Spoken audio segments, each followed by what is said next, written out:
Sir नेमकी काय घटना घडली, सकाळची काय घटना होती, कशामुळे घटना घडली आणि किती बालकांचा मृत्यू झाला?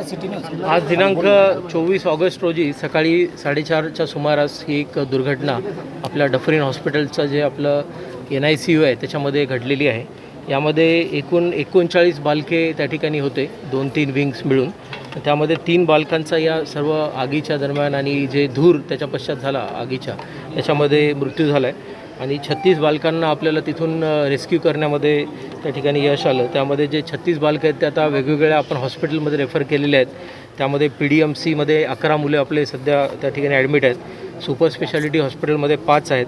मुर्के हॉस्पिटल येथे 8, होप हॉस्पिटल येथे 6, पारिजात हॉस्पिटल येथे 2 आणि 4 बालकांना आपण त्यांच्या मातांसोबतच त्या ठिकाणी ठेवलेलं आहे. तर जे 36 बालकं आहेत त्यांच्या पूर्ण तब्येतीवर आपण आता पूर्ण लक्ष ठेवून आहे.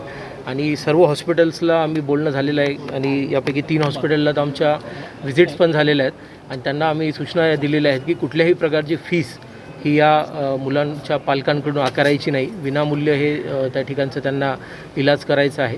त्याचं काय प्रोव्हिजनिंग करता येईल ते आम्ही त्या ठिकाणी करू, पण ह्या बालकांचे जे पालक आहेत त्यांच्याकडून कुठल्याही प्रकारची फीस आकारू नये अशा पद्धतीच्या सूचना त्यांना देण्यात आलेल्या आहेत. आज माननीय आरोग्यमंत्री महोदय यांचीसुद्धा दुपारी अमरावती येथे भेट दौरा त्या ठिकाणी आयोजित आहे. ते सुद्धा त्या ठिकाणी अधिक जे काही आणखी शासनातर्फे याच्यात मदत होऊ शकते त्याच्याबद्दल ते आपल्याला सांगतीलच. ज्या वार्डात ही आग लागली त्या ठिकाणी व्हेंटिलेटरवर 1 मुलगा आणि त्याच्या बाजूला 8 वॉर्मर्स असे 9 मुलं त्या ठिकाणी आपले होते.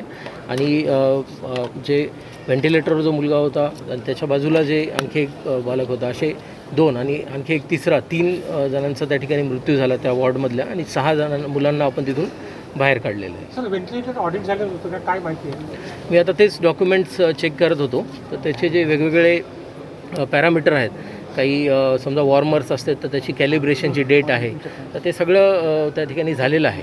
फक्त याच्यामध्ये आता ती जी कंपनी आहे शिलर कंपनी, याचा जो पुरवठा आपल्याला झाला होता त्या पुरवठादारकाला पण नागपूरहून आम्ही बोलवलेलं आहे. त्यांनी पण त्याचं जो इक्विपमेंट आहे त्याचं एक प्रकारचं ॲनालिसिस करावं, कारण असंच एक घटना 2023मध्ये पण इथे रिपोर्ट झालेली आहे. त्यामुळं वारंवार जर असं होतं आहे आणि इक्विपमेंटमध्ये काही त्या ठिकाणी फॉल्ट आहे का हे चेक करण्यासाठी आम्ही त्यांनाही बोलवलेलं आहे.